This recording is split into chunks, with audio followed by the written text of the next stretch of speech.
मेरा नाम अनु है। आज वो इंसान दोषी के रूप में खड़ा हुआ था जो हमेशा सबके लिए बहुत अच्छा बनता था। लोग उसे बहुत हमदर्द समझते थे और उसकी तारीफ करते थे, कहते थे कि कितना अच्छा इंसान है। सारी जिंदगी अनाथ लोगों का सहारा बना, लेकिन जब उसे गिरफ्तार किया गया तो हजारों की संख्या में भीड़ इकट्ठी हो गई थी। कुछ लोग तो उसके बारे में कहते थे कि ऐसे लोग दुनिया में कम ही होते हैं जो दूसरों की मदद करते हैं, मगर किसी को पता नहीं था कि वो कैसा इंसान है। लेकिन मैं दुनिया के सामने उसका सच लेकर आई और अविनाश सिंह की तरफ बढ़े मेरे कदम कांप रहे थे। आंखें लाल हो रही थी, लेकिन चेहरे पर वो परेशानी और तकलीफ थी जो काफी समय से दबी हुई थी। फिर जैसे अविनाश सिंह के चेहरे से काला कपड़ा हटाकर उसका चेहरा बेनकाब किया गया तो वहां पर मौजूद बाकी सारी लड़कियां जोर जोर से रोने लगी और फिर गुस्से से जमीन पर मौजूद पत्थर उठाकर उस पर फेंकने लगी। भीड़ बेकाबू हो गई। कुछ पुलिस वाले आगे बढ़े कि उन लड़कियों को रोका जाए, मगर जब पास पहुंचे तो उन लड़कियों की कांपती हुई आवाज ने उनके कदम जकड़ लिए। ये कोई अच्छा इंसान नहीं था, बल्कि एक बहुत बड़ा घिनौना इंसान था। इसने हमारी जिंदगी बर्बाद कर दी।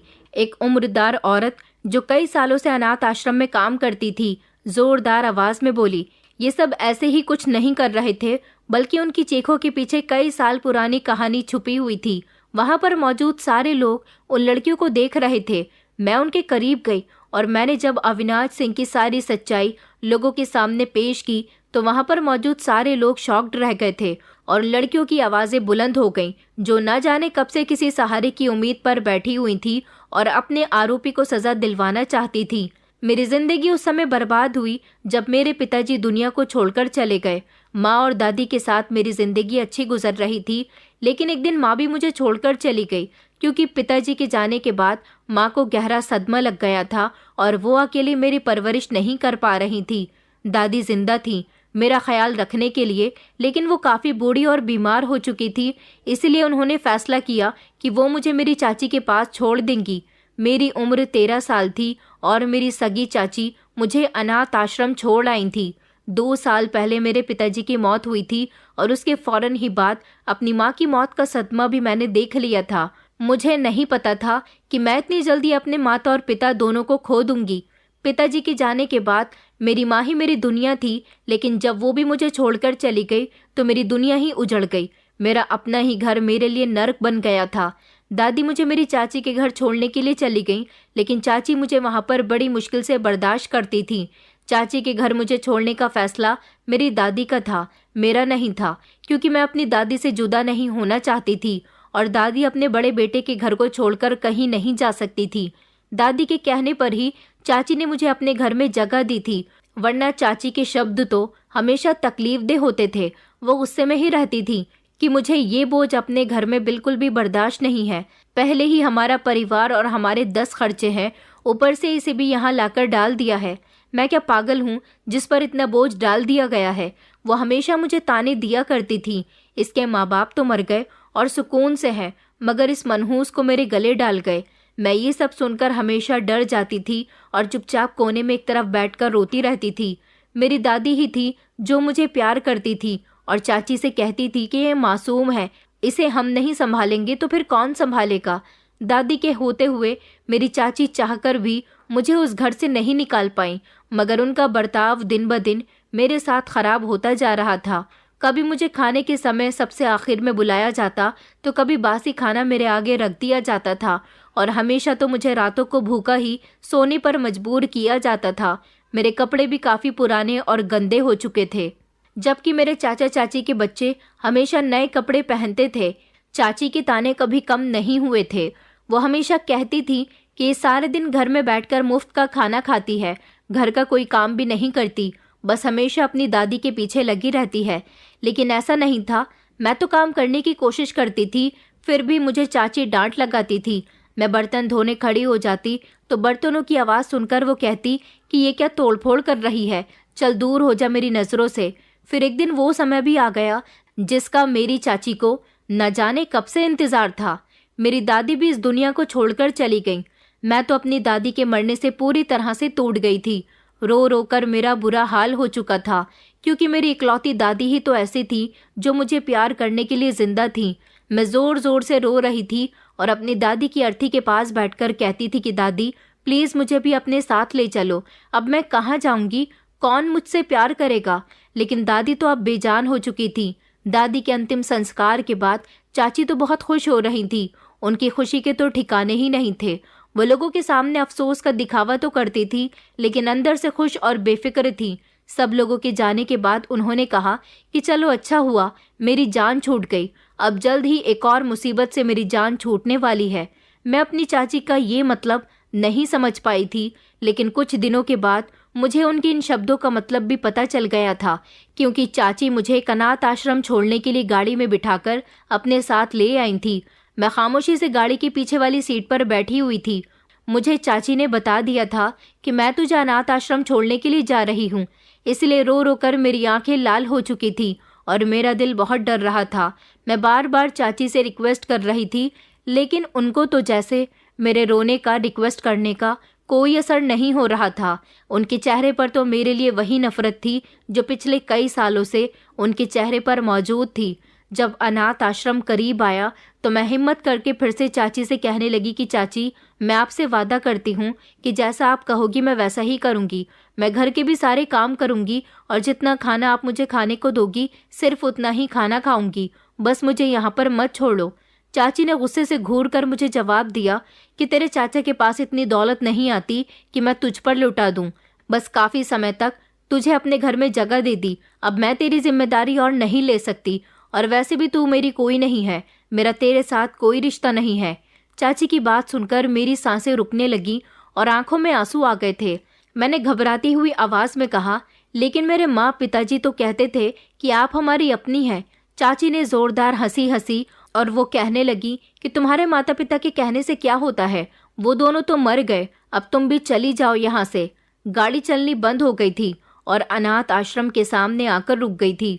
दरवाजा खुला तो मेरी आंखों के सामने अनाथ आश्रम की ऊंची ऊंची दीवारें खड़ी हुई थी, जैसे यहाँ मुझे हमेशा कैद करने के लिए लाया गया है।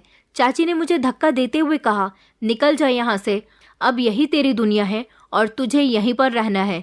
मैंने एक आखिरी उम्मीद भरी नजर अपनी चाची की तरफ डाली, मगर उनके चेहरे पर मुझे सख्ती नजर आ रही थी। मैंने गौर से अनाथ आश्रम के बड़े से दरवाजे की तरफ देखा और फिर आसमान की तरफ देखने लगी।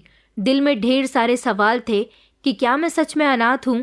क्या मेरे भाग्य में यही लिखा हुआ है कि अब मैं सारी दुनिया के लिए अनाथ हो चुकी हूँ? क्या सारी दुनिया मेरे साथ इसी तरह का बर्ताव करेगी जैसा चाची करती हैं? कई साल पहले मैं अपने माता पिता के साथ खुशहाल जिंदगी गुजार रही थी, जहाँ मेरे पिता का साया था, माँ की मोहब्बत थी और दादी की फिक्र थी। माता पिता के मरने के बाद जब मुझे चाची के घर लाया गया, तभी मुझे समझ आ गया था कि अनाथ होना सिर्फ माता पिता को खो देने का नाम नहीं, बल्कि अपने जीते जागते रिश्तों को बदलते देखने का नाम भी है। चाची ने हमेशा साफ साफ कहा था कि वो मुझे बड़ी मुश्किल से बर्दाश्त कर रही है, क्योंकि दादी की जिद थी, वरना वो तो कब की मुझे अपने घर से निकालकर बाहर फेंक देती। पिछले कई सालों में मैंने हमेशा अपने आप को जलील होते हुए देखा था। सब लोग जब खाना खा लेते थे और जो खाना बच जाता था वही खाना मुझे दिया जाता था, और कभी कभी तो खाना बचता ही नहीं था, जिसकी वजह से मुझे भूखा सोना पड़ता था।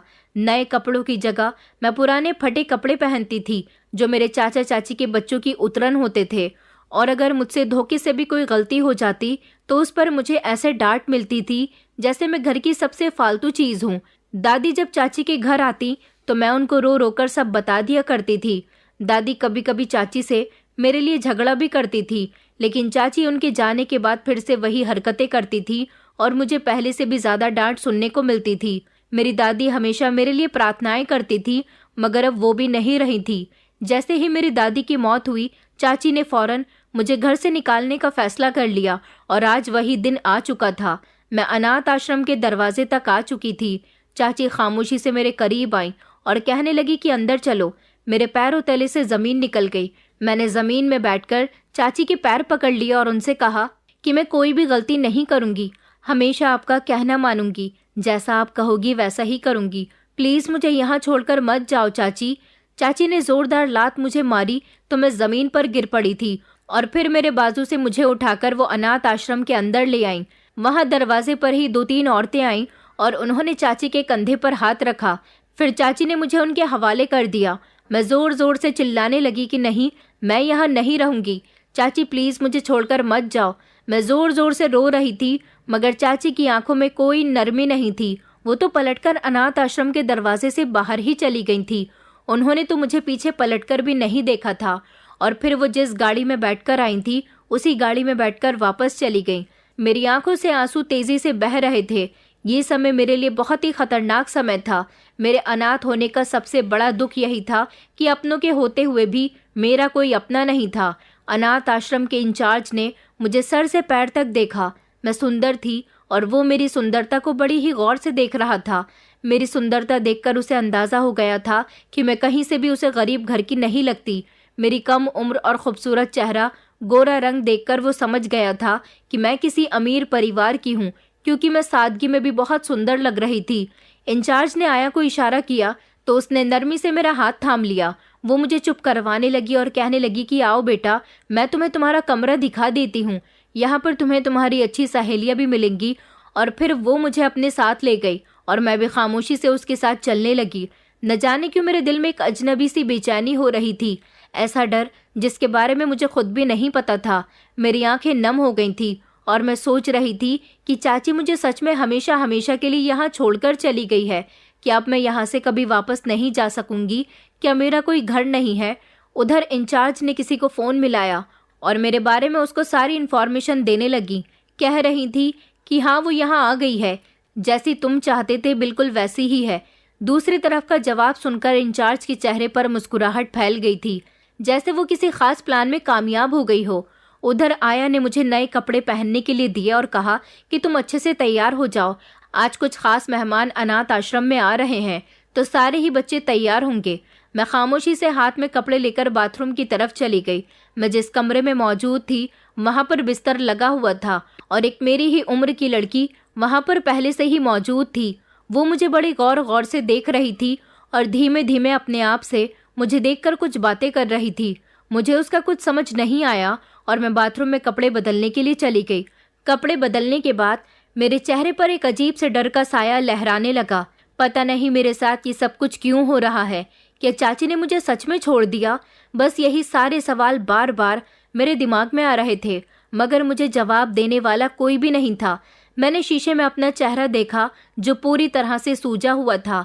रो रो कर मेरा चेहरा लाल होने के साथ साथ सूज भी गया था।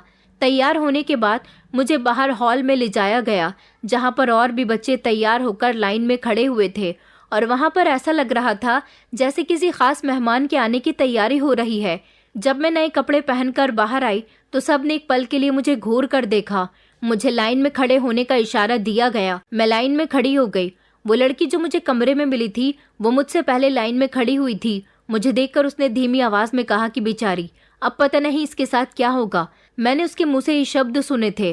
फिर हम सब लोगों को आगे चलने के लिए कहा गया और फिर हम लोग दूसरी जगह दाखिल हुए। एक बच्चा भागते हुए आया और अचानक मुझसे टकराकर गिर गया। मैं भी लड़खड़ा गई और दीवार से जा लगी। वो बच्चा घबरा गया और कहने लगा, अरे अरे सॉरी, मैंने जानबूझकर नहीं किया। तभी इंचार्ज ने उसे गुस्से भरी नज़र से देखा। बड़ी ही अजीब बात थी कि अनाथ आश्रम में मेरे साथ जो बिहेवियर किया जा रहा था वो बाकी बच्चों से बिल्कुल अलग था। थोड़ी देर के बाद एक नौकरानी ने चुपके से आकर इंचार्ज के कान में कुछ कहा। मैंने इंचार्ज की नज़रें पढ़ने की कोशिश की, मगर उसकी नज़र में कुछ ऐसा था जो मेरी नज़र में नहीं आ रहा था। थोड़ी देर के बाद एक बड़ी सी गाड़ी अनाथ आश्रम के बाहर आकर रुकी। गाड़ी से एक काला चश्मा और महंगे कपड़े पहने हुए औरत बाहर निकली। उसके पीछे पीछे 2 आदमी और भी थे, वो उसके गार्ड्स थे। तभी अनाथ आश्रम के सारे नौकर नौकरानी उसका स्वागत करने के लिए चले गए। इंचार्ज ने खुश होते हुए कहा कि मैडम, आपका ही इंतजार हो रहा था। मुझे दूसरी लाइन में खड़ा कर दिया गया था जहां पर छोटे छोटे बच्चे बैठे हुए थे। मैं इस नए माहौल से कुछ घबराई हुई थी। ऐसे इर्द गिर्द छोटे बच्चे बैठे हुए थे जो आपस में बातें कर रहे थे और खुश लग रहे थे। मुझे इन सब के बीच अजनबी होने का एहसास लग रहा था। पता नहीं ये जगह कैसी है, मैं यहाँ कैसे रहूंगी। चाची मुझे सच में छोड़कर जा चुकी हैं। मेरे दिमाग में सवाल ही सवाल थे। इसी दौरान हॉल के सामने एक बहुत ही सुंदर शक्ल वाले आदमी आ गए। उनके चेहरे पर नरम मुस्कुराहट थी। उनके आते ही वहां पर बच्चों में हलचल सी होने लगी और बच्चे जोश से उछलने लगे, जैसे वो उस आदमी को पहले से ही जानते हों। उन्होंने सारे बच्चों से पूछा कि कैसे हो मेरे प्यारे बच्चों। सारे बच्चों ने ही एक साथ होकर जवाब दिया कि हम लोग बिल्कुल ठीक है। उन्होंने खुश होकर कहा कि ये तो बहुत अच्छी बात है और फिर कहा कि आज रात के खाने में आपकी पसंद की डिशेस बनवाई जा रही हैं। ये सुनकर सारे बच्चे तालियां बजाने लगे। बच्चे तो इस तरह से खुश हो रहे थे जैसे कोई त्योहार आ गया हो, जबकि मैं खामोशी से ये सब कुछ देख रही थी। मैंने कई सालों के बाद बच्चों को इतना खुश होते हुए देखा था और मैं अभी भी हिचकिचा रही थी। पहले उन्होंने अपने हाथों से सारे बच्चों को कपड़े बांटे। कपड़ों को देखकर बच्चे खुशी से झूम उठे थे। कुछ बच्चे तो वहीं बैठकर नए कपड़े पहनने लगे। कई बच्चों की आंखों में चमक थी तो कुछ खुशी से झूम रहे थे। मेरे हाथ में भी तो कपड़े थे क्योंकि मुझे भी कपड़े दिए गए थे। मैं उनको अपने हाथ में लेकर बैठी हुई थी। फिर हम सारे बच्चों को खाना बांटा गया। जैसे ही हम सबके आगे प्लेट लगाई गई, खाने की खुशबू चारों तरफ महकने लगी।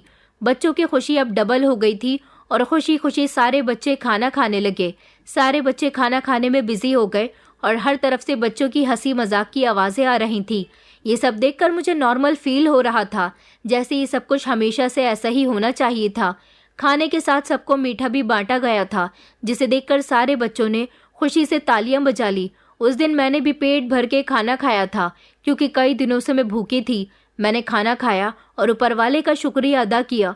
मैं सोचने लगी कि ये कोई हकीकत है या फिर मैं कोई सपना देख रही हूँ, और मैंने एक लम्हे के लिए खाने का निवाला हाथ में लेकर आंखें बंद कर ली थी और सोचने लगी कि ये खाना मेरे लिए सिर्फ भूख मिटाने का जरिया नहीं था, बल्कि मैं भी इन बच्चों की तरह पेट भरकर खाना खाने का हक रखती हूँ। मैं चाहती थी कि मुझे इसी तरह से पेट भरकर हमेशा खाना मिलता रहे, मैं कभी भूखी न रहूं। जैसे ही सारे बच्चे खाना खाकर फ्री हुए, अचानक बच्चों को नींद आनी शुरू हो गई। सारे बच्चे एक एक करके जमाइयाँ लेने लगे। आया, जो बच्चों को खाना खिलाने में उनकी मदद कर रही थी, वो सब उनको बड़े बड़े और खुले हुए कमरों में छोड़कर आ रही थी। मुझे भी बहुत तेज की नींद आने लगी थी, बल्कि मुझे ऐसा लग रहा था जैसे सब कुछ घूम रहा है। एक आया ने मेरा हाथ पकड़ा और मुझे भी उठाया। मुझे ऐसा लगा जैसे मेरे कदम जमीन पर नहीं टिक रहे। आया मुझे कमरे की तरफ लेकर चली गई और फिर हम लोग सीढ़ियों से ऊपर जाने लगे। अचानक मेरे दिमाग में आया कि ये मुझे कहाँ ले जा रही है, लेकिन मुझे नींद इतनी तेज आ रही थी कि मेरे होश उड़ रहे थे। सीढ़ियाँ चढ़ते हुए मैंने देखा कि ये रास्ता बाकी कमरों की तरफ नहीं जाता। ऊपर एक बड़ा सा कमरा बना हुआ था जिसके दोनों तरफ दरवाजे नजर आ रहे थे। अंधेरा छाया हुआ था और खामोशी भी थी। पता नहीं ये कौन सा रास्ता था। बाकी सारे बच्चों को तो नीचे ले जाया गया था, मगर मुझे क्यों ऊपर लेकर जा रही है। ये सब देखकर मेरे अंदर एक अजीब सी बेचैनी फैलने लगी। वो मुझे कमरे के अंदर ले गई। कमरा काफी बड़ा था। अंदर एक बड़ी सी खिड़की थी जिससे चांद की चांदनी आ रही थी। कमरे में एक महंगा सा बेड और सोफा रखा हुआ था। ये कमरा मामूली बच्चों के कमरे की तरह नहीं था। आया ने मेरे कान में धीरे से कहा, ये तुम्हारा कमरा है बेटा, अब यहाँ पर आराम से सो जाओ, कल तुम्हारी एक नए दिन से शुरुआत होगी। मैं कुछ बोलना चाहती थी, लेकिन मुझे नींद इतनी गहरी आ रही थी कि मैं मुश्किल से अपनी पलकें भी नहीं खोल पा रही थी। तभी मेरे कानों में दूर कहीं से इंचार्ज की आवाज़ आई, जो फ़ोन पर किसी से कह रही थी कि मैं उसे कमरे में लेकर आ गई हूँ, बस अब सब कुछ हमारे प्लान के मुताबिक होगा। लेकिन मैं अभी भी कोई हरकत नहीं कर पा रही थी। बड़ी मुश्किल से मैं बेड तक आई और तकिए पर सर रखकर गहरी नींद में सो गई। धीरे धीरे रात गुजरने लगी। अनाथ आश्रम के बाकी सारे बच्चे भी अपने अपने बिस्तर में सो रहे थे, लेकिन मेरे लिए ये रात मामूली नहीं थी। रात भर मेरे साथ क्या हुआ ये तो मुझे नहीं पता, लेकिन जब सुबह के समय मेरी आंख खुली तो मेरा पूरा शरीर कांप रहा था और बुखार से जल रहा था। मेरा सर भी भारी हो चुका था और आंखें बोझल थीं। मैं करवट लेना चाहती थी, मगर मेरा शरीर कोई हरकत नहीं कर पा रहा था। अचानक मुझे दरवाज़ा धीरे से खुलने की आहट हुई। 2 लोग थे जिन्होंने मुझ पर नज़र डाली। उनमें से एक तो आया थी और दूसरा डॉक्टर था। मैं अभी भी कुछ बोलने की हालत में नहीं थी। इसे बहुत तेज़ बुखार है और जल्द ही दवाई देनी होगी, ये बात डॉक्टर ने आया से कही थी। आया ने जल्दी से सर हिलाया और शीशे की बोतल में से चम्मच में दवाई डाली और मेरे मुंह पर लगाने लगी ताकि मैं इसे पी लूं। मैंने अपने खुश्क होठों पर रखी उस दवाई को पी लिया था, मगर मुझे ये दवाई बड़ी ही अजीब सी लगी थी, लेकिन मैं कुछ भी कहने या करने के काबिल नहीं थी। आया ने घबराते हुए डॉक्टर से कहा कि ये लड़की ठीक तो हो जाएगी ना। डॉक्टर ने कहा कि अभी कुछ कहा नहीं जा सकता, देखना यह है कि दवाई का असर कैसा होता है। वो दोनों खामोशी से मुझे वहां बिस्तर पर छोड़कर चले गए थे, लेकिन कमरे में एक अजीब सी खामोशी छा गई थी। उधर ही दरवाजे पर खड़ी अनाथ आश्रम की इंचार्ज ये सब कुछ देख रही थी। डॉक्टर ने जाकर उसे बताया कि इसे टाइम से दवाइयाँ देना, अभी ये कुछ भी करने की हालत में नहीं है। 2 घंटे बाद फिर से मुझे वही दवाई दी गई थी और बेहोशी की हालत में मैंने फिर से उसे पी लिया था, लेकिन उन्हें ये सब कुछ करता हुआ किसी ने देख लिया था। वो वही लड़की थी जो मुझे कमरे में मिली थी और उसका नाम रेखा था। उसकी उम्र भी मेरी उम्र की जितनी ही थी, लगभग 13-14 साल। वो किसी को कमरे में न देखकर खामोशी से मेरे बिस्तर पर आई और मुझे गौर से देखने लगी। उसने मेरा जायजा लिया। उसे मेरे शरीर पर जख्म के निशान दिखाई दे गए थे, जिसकी वजह से वो डर गई थी। 3-4 दिन के बाद मेरी तबीयत कुछ बेहतर हुई तो मैं काफ़ी कमज़ोरी महसूस कर रही थी, लेकिन मेरा बुखार उतर चुका था, मगर मेरी आंखों में डर जमा हो गया था और मैं पहले से भी खामोश हो चुकी थी। उसी दिन इंचार्ज ने मुझे अपने कमरे में बुलाया तो मैं लड़खड़ाते हुए कदमों से उनके कमरे में दाखिल हुई। वो कमरा वैसा ही था जैसा उस रात वाला कमरा था और ये वही औरत थी, वही अमीर औरत जो उस दिन बड़ी सी गाड़ी में अनाथ आश्रम आई थी। इनका नाम प्रिया सिंह था। उन्होंने मेरा चेहरा देखा और मुस्कुराते हुए कहा कि कैसी तबीयत है। मैंने धीरे से सर झुका लिया। उसके बाद उन्होंने अपने हाथ की उंगलियों को टेबल पर रखा और अपनी बात कहनी शुरू की। उन्होंने कहा कि देखो बेटा, ये दुनिया बड़ी ही जालिम है। जो लोग अनाथ होते हैं उनके लिए ये दुनिया बिल्कुल भी ठीक नहीं है। अगर उन्हें संभाला न जाए तो वो सड़कों पर भीख मांगने लगते हैं या फिर किसी के घर में नौकरी करने लग जाते हैं। तुम बहुत खुशकिस्मत हो जो तुम्हें यहाँ पर रखा गया है। यहाँ पर तुम्हें पहनने के लिए अच्छे कपड़े दिए जाएंगे, यहाँ तुम्हारा बहुत ख्याल रखा जाएगा, टाइम से खाना दिया जाएगा, कोई काम भी नहीं करवाया जाएगा। मैंने अपनी नज़र उठाकर गौर से उनकी तरफ देखा। उन्होंने कहा कि बेटा, अगर तुम समझदार हो तो ये जगह तुम्हारे लिए स्वर्ग जैसी साबित हो सकती है। तुम यहाँ आराम से रह सकती हो, बस अपनी किस्मत को कबूल कर लो। उनकी बात सुनकर मेरे पैरों तले से ज़मीन निकल गई। ये सब सच है। मैंने हैरान होते हुए और डर के साथ उनको देखा। उन्होंने कहा कि यहाँ पर सबके साथ ऐसा ही होता है, तुम्हें भी जल्द इस सब की आदत हो जाएगी। यहाँ लड़कियों को इसी तरह से रखा जाता है और तुम्हारे साथ भी वो सब कुछ हो चुका है जो नहीं होना चाहिए था, इसलिए अब तुम यहीं की होकर रह जाओगी। ये सब सुनकर मुझे बड़ी हैरानी हुई थी। उसने ये भी बताया था कि यहाँ से बाहर जाने का कोई रास्ता नहीं है और ना ही तुम्हें यहाँ कोई बचाने आएगा। बेहतर यही होगा कि खामोश रहो और जो तुम्हारे साथ हो रहा है उसे बर्दाश्त करो। मेरा दिल चिल्ला उठा था, मगर जुबान खामोश थी। अब तो मैं सच में डर गई थी, लेकिन अब मैं बिल्कुल खामोश हो गई थी। मैं किसी से ज़्यादा बात भी नहीं करती थी और दीवारों को घूरती रहती थी, जैसे मैं किसी अंधेरे में गुम हो गई हूँ। कई दिनों तक मेरे साथ रात को यही सब चलता रहा। मुझे नशे की दवाई देकर कमरे में भेज दिया जाता था, जिसकी वजह से मैं कई दिन तक बेहोश रहती थी और मेरे साथ गलत काम किया जाता था। लेकिन इस सब की वजह से मेरी हालत बिल्कुल भी ठीक नहीं चल रही थी। मेरा शरीर पूरी तरह से टूट रहा था। यहाँ पर सिर्फ मेरे साथ ही ऐसा नहीं हुआ था, बल्कि और भी बच्चियाँ थीं।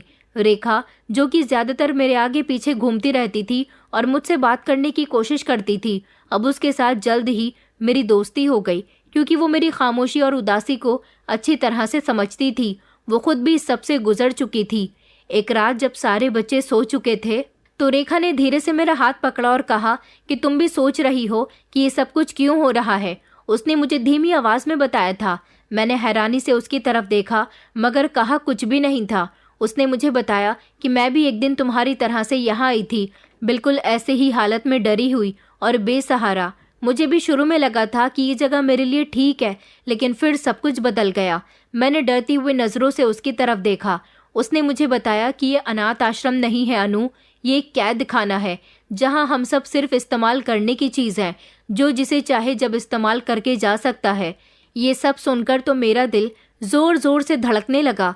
उसने आगे कहा कि यहाँ से कोई नहीं बच सकता जब तक कि किस्मत किसी पर मेहरबान न हो। मेरी तो धड़कनें ही बेचैन हो रही थी और मैंने रोती हुई आंखों से कहा कि क्या मैं भी यहाँ से नहीं जा सकूंगी। रेखा ने मुझे कुछ नहीं कहा, बस वो खामोशी से दूसरी तरफ देखने लगी, लेकिन उसकी खामोशी में एक चीख छुपी थी जो शायद किसी ने नहीं सुनी थी। अविनाश सिंह शहर के जाने माने अमीर आदमी और सोशल वर्कर थे। दुनिया भर से लोग उन्हें ट्रस्ट के नाम पर पैसे भेजते थे ताकि इन गरीब और अनाथ बच्चों की ज़रूरत का सामान आ सके। इस अनाथ आश्रम में अनाथ बच्चों को न सिर्फ जगह दी जाती थी, बल्कि उन्हें जिंदगी के बेहतर मौके भी दिए जाते थे। वो खुद भी इन बच्चों के साथ बहुत अच्छे से बर्ताव करते थे, मुस्कुराकर उनके सर पर हाथ रखते थे और उनके साथ मिलजुल कर रहते थे। बाहर की दुनिया में उनका बहुत बड़ा नाम और चर्चा था। लोग उनकी शराफत की मिसाल देने के साथ साथ तारीफें भी किया करते थे, लेकिन इस सब के पीछे की कहानी कोई नहीं जानता था, सिवाय अनाथ आश्रम के इन मासूम बच्चों के। उधर डीएसपी राजेश वर्मा की गर्भवती पत्नी सोनिया वर्मा भयानक हादसे का शिकार हो गई थी। जब उन्हें बताया गया कि वो कभी मां नहीं बन सकती, तो सोनिया वर्मा की दुनिया ही उजड़ गई थी और उन्हें बताया गया था कि अब वो कभी मां नहीं बन सकती। इसलिए वो अब यहाँ अनाथ आश्रम में अपने पति को लेकर छोटे बच्चों के साथ वक्त गुजारने के लिए आया करती थी। उन्हें छोटे बच्चों के साथ वक्त गुजार कर ऐसा लगता था जैसे इन बच्चों में कहीं ना कहीं उनका बच्चा भी छुपा हुआ है। यहाँ पर मौजूद सारी ही मेरी उम्र की लड़कियाँ वो सारी तकलीफ झेल रही थी जो मैं बर्दाश्त कर रही थी। एक एक करके हम सारी ही लड़कियों के साथ यहाँ पर ऐसा होता था, लेकिन अब मैं ये सब कुछ बर्दाश्त नहीं कर पा रही थी, क्योंकि हम सब की धीरे धीरे सेहत खराब होती जा रही थी। अविनाश सिंह, जो कि लोगों के सामने बहुत अच्छा बनकर दिखाता था, पता चला था कि ये सब कुछ उसका ही किया धरा है। अनाथ आश्रम की आड़ में यहाँ पर मासूम बच्चों की जिंदगी और इज्जत के साथ खिलवाड़ किया जा रहा है। सोनिया वर्मा, जो कि डीएसपी राजेश वर्मा की पत्नी थी, वो उनके साथ जब यहाँ आती थी तो मेरे साथ भी बहुत अच्छे से बातचीत करती थी और हम सबके लिए गिफ्ट्स भी लेकर आती थी। एक दिन वो मुझे अपने हाथों से खाना खिला रही थी, क्योंकि उन्होंने मुझे कई बार उदास देखा था और वो मुझसे कहती थी कि क्या तुम ठीक से खाना नहीं खाती? तुम्हारी सेहत देखकर ऐसा लगता है कि तुम खाना खाती ही नहीं हो। मगर उन्हें कौन बताता कि यहाँ अजीब अजीब तरह की नींद की दवाइयाँ देकर हमारी सेहत खराब की जा रही है। नींद की दवाइयाँ हम जैसे छोटे बच्चों को सूट नहीं करती और उन दवाइयों को देकर हमारी इज्जत को नोचा जा रहा है।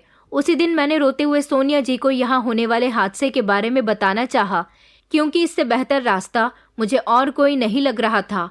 और रेखा ने भी मुझे बताया था कि हमें कुछ भी करके डीएसपी साहब को सारी सच्चाई बतानी होगी, क्योंकि यहाँ पर किसी भी बच्चे ने इतनी हिम्मत नहीं की थी कि वो किसी के खिलाफ जा सके, और हम बच्चे कुछ कर भी तो नहीं सकते थे। अब मुझे उनकी पत्नी से बात करने का मौका मिल गया था। वैसे भी वो दोनों पति पत्नी मुझसे बहुत प्यार से बात करते थे। एक मैं ही थी जो उनकी तरफ ज्यादा ध्यान नहीं देती थी। उनसे बात करते समय मेरी आंखों में आंसू आ गए थे। मैंने सोनिया दीदी का हाथ पकड़ा और उनसे कहा कि दीदी, मैं यहाँ नहीं रहना चाहती। मैं यहाँ पर कैद महसूस करती हूँ।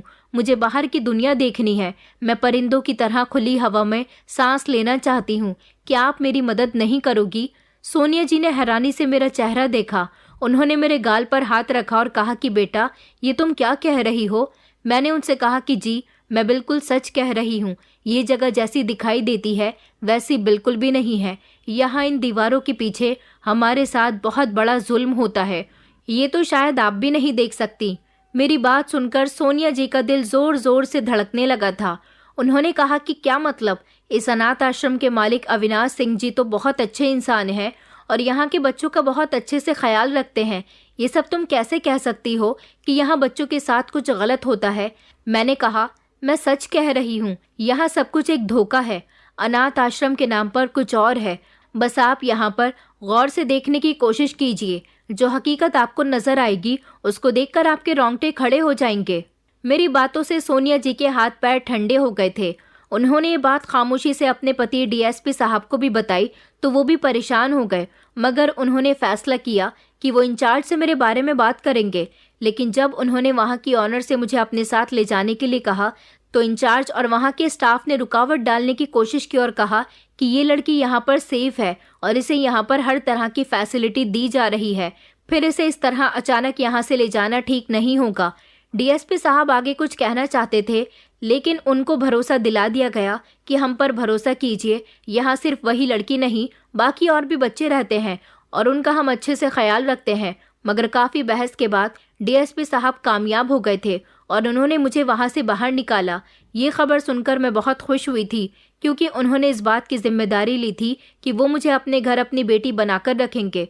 बस वो मुझे वहाँ के गेट से लेकर निकल ही रहे थे, इतने में ही बड़ी सी गाड़ी आकर वहाँ रुकी, क्योंकि वहाँ के स्टाफ ने अविनाश सिंह जी को फ़ोन करके बता दिया था मेरे बारे में और उस गाड़ी में वही आए थे। उन्होंने भी मुझे रोकने की कोशिश की और अविनाश सिंह के आदमी ने उनको एक फाइल भी दिखाई थी। उस फाइल में लिखा हुआ था कि मुझे अनाथ आश्रम से बाहर ले जाना कानूनी तौर पर मुमकिन नहीं। उन्होंने कहा था कि ये लड़की यहाँ पर रजिस्टर है और इसे यहाँ से ले जाना कानून के खिलाफ जाना है। मेरा दिल तो धक से रह गया था। अगले ही लम्हे अविनाश सिंह खुद आगे बढ़े और कहने लगे कि इस फाइल में जो कुछ भी लिखा है वो सब सच है। उनके चेहरे पर वही पुरानी मुस्कुराहट छाई हुई थी। उन्होंने डीएसपी साहब से कहा कि मैं जानता हूँ कि आप इस लड़की को अपने साथ लेकर जाना चाहते हैं, लेकिन कुछ चीज़ें हमारे बस में नहीं होती। रेखा ने मुझे बताया था कि यहाँ से किसी भी लड़की को वापस नहीं भेजा जाता। हालांकि बच्चों में जितने भी लड़के हैं उनको भेज दिया जाता है, वो भी उन लोगों को जो सूनी गोद लेकर यहाँ आते हैं और बच्चों को अडॉप्ट करके चले जाते हैं, और उन लोगों को भारी रकम दी जाते हैं। लड़कियां उनके काफ़ी काम में आती हैं, इसलिए ये लड़कियों को जवान होने तक अपने अनाथ आश्रम में, 17 साल के होने तक अपने अनाथ आश्रम में ही जगह देते हैं। मुझे बहुत गुस्सा आ रहा था क्योंकि अविनाश सिंह अपनी चाल में कामयाब रहा था। सोनिया जी ने मेरा सहमा हुआ चेहरा देखा जो उदास था और मेरा हाथ थामकर कहने लगी कि अनु, क्या तुम हमारे साथ जाना चाहती हो? मैंने आंखों में आंसू लेकर फौरन ही सर हिला दिया क्योंकि मैं यहाँ से जाना चाहती थी। काफ़ी बहस और तकरार के बाद मुझे डीएसपी साहब के साथ भेजने की रजामंदी मिल गई थी। मुझे ऐसा लग रहा था जैसे मैं जीत गई हूँ, लेकिन इसके साथ ही डीएसपी साहब को अविनाश जी ने यह भी कहा था कि हमारी एक शर्त है, वो ये है कि इस लड़की को यहाँ आते जाते रहना होगा ताकि इसका कांटेक्ट हम लोगों से बना रहे। मैं रेखा की बहुत शुक्रगुजार थी क्योंकि उसने ही मेरे दिमाग में ये बात डाली थी कि मैं अगर यहाँ से निकलना चाहती हूँ तो सोनिया जी से मदद ले सकती हूँ। वो वैसे भी यहाँ बच्चों के साथ टाइम स्पेंड करने के लिए आती हैं और उन्हें किसी छोटे बच्चे की ज़रूरत भी है। उसने ही मुझे यहाँ की एक एक हरकत के बारे में बताया था और पता नहीं ये बात कैसे सब लोगों को पता चल गई थी कि मुझे यहाँ से बाहर जाने के लिए रेखा ने उकसाया था, लेकिन ये बात मुझे नहीं पता थी। इन लोगों के हिसाब से रेखा ने एक बहुत बड़ा जुर्म किया था जिसका अंजाम सब जानते थे। डीएसपी साहब और सोनिया दीदी मुझे अपने घर ले गए थे। उन्होंने मेरा वहाँ पर बहुत ख्याल रखा था, लेकिन कुछ दिनों के बाद जब मैं उन दोनों के साथ अनाथ आश्रम दोबारा वापस आई तो यहाँ का नज़ारा ही बदला हुआ था। सारे बच्चों के चेहरे पीले पड़े हुए थे और हॉल में एक अर्थी रखी हुई थी। ये रेखा थी जो इस दुनिया से जा चुकी थी। उसको ज़मीन पर लेटा हुआ देखकर मेरी आंखों से आंसू नहीं रुक रहे थे। मुझे अच्छी तरह से याद है जब मैं यहाँ से वापस जा रही थी तो रेखा को अंतिम समय में मुझसे मिलने भी नहीं दिया गया था और वो इस बात से बहुत खुश हुई थी कि मैं यहाँ से आज़ाद हो गई थी। मगर मैं उसे भी अपने साथ ले जाना चाहती थी, लेकिन यहाँ से बाहर निकलना कोई मामूली बात नहीं थी। मैं रोते हुए उसकी लाश के पास गई और मैंने उससे कहा कि रेखा, तुमने तो कहा था कि हम दोनों मिलकर सब कुछ बदल देंगे, तो तुम मुझे छोड़कर नहीं जा सकती। मैं दहाड़े मारकर रो रही थी, लेकिन सब खामोश खड़े हुए थे, जैसे उन्हें कुछ कहने की परमिशन न हो।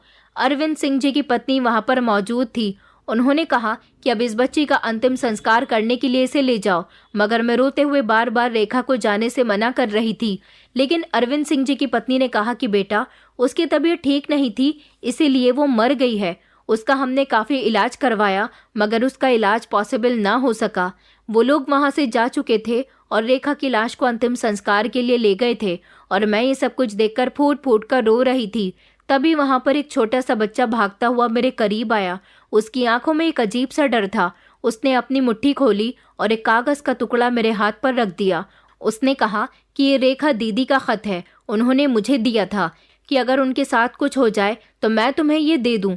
मैंने जल्दी से कांपते हुए हाथों से वो खत पकड़ा और खामोशी से उसे अपने कपड़ों में छुपा लिया। मैं ये किसी को नहीं दिखा सकती थी, लेकिन घर आने के बाद जब मैंने वो खत पढ़ा तो मेरे पैरों तले से ज़मीन निकल गई। रेखा ने खत में लिखा था कि अनु, मुझे बहुत खुशी हुई कि तुम इस नर्क से निकल गई हो, मगर यहाँ सबको मेरी सच्चाई के बारे में पता चल गया कि मैंने तुम्हें यहाँ से निकलने के लिए उकसाया था। अब ये लोग मुझे नहीं छोड़ेंगे। इन्होंने धीरे धीरे मुझे स्लो पॉइजन देना शुरू कर दिया और मेरे साथ गलत काम भी करवाया जाता है।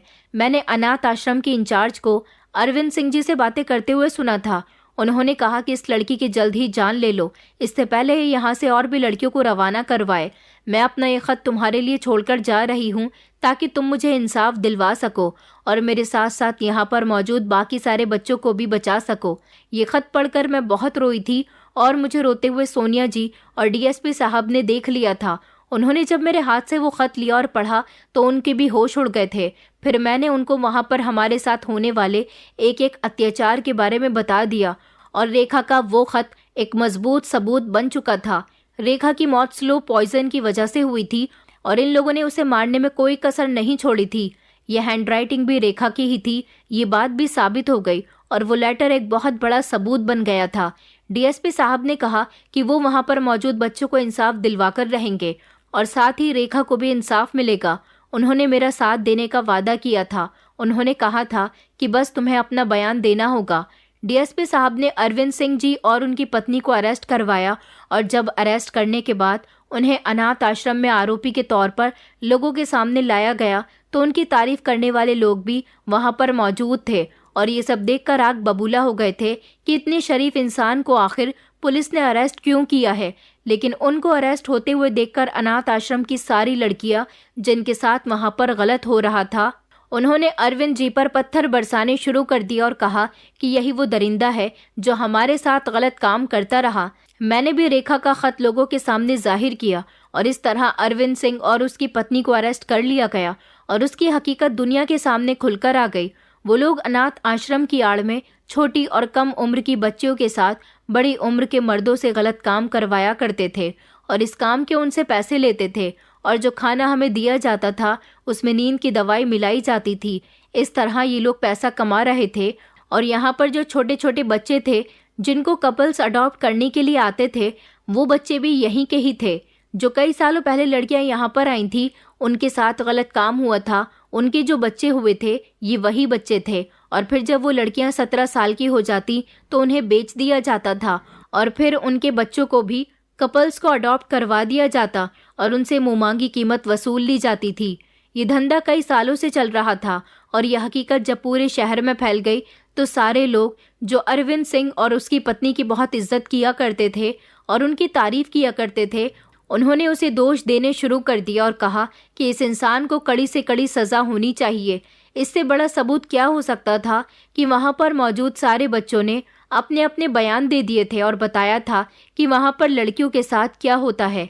इस तरह और भी सारे गलत काम खुलकर आए थे जो इस अनाथ आश्रम की आड़ में ये लोग कर रहे थे। उनके साथ उनका अनाथ आश्रम का पूरा स्टाफ मिला हुआ था और उन सबको सजा मिल गई। उनके खिलाफ इतनी तेजी से कार्यवाही की गई कि उनको उनकी गलतियां सुधारने का मौका नहीं दिया गया। वहां पर मौजूद सारी लड़कियों को सरकार ने दूसरे अनाथ आश्रम में शिफ्ट करवा दिया था जहां पर सरकार की निगरानी में बच्चों का अच्छी तरह से ख्याल रखा जाता था। और एक मैं थी जिसे डीएसपी साहब और उनकी पत्नी ने अडॉप्ट कर लिया था और उन्होंने मुझे बहुत मोहब्बत और प्यार दिया जिसके लिए मैं काफ़ी समय से तरसती हुई थी। अब मैं एक इज्जत और सुकून की ज़िंदगी गुजार रही थी, लेकिन मुझे आज भी रेखा बहुत याद आती है। दोस्तों, उम्मीद करती हूँ आपको हमारी कहानी पसंद आई होगी। कहानी पसंद आई है तो वीडियो को लाइक करें, चैनल पर नए हैं तो चैनल को सब्सक्राइब करें और हाँ, नोटिफिकेशन बेल को ज़रूर दबाएं ताकि अगली अपडेट सबसे पहले आपको मिले।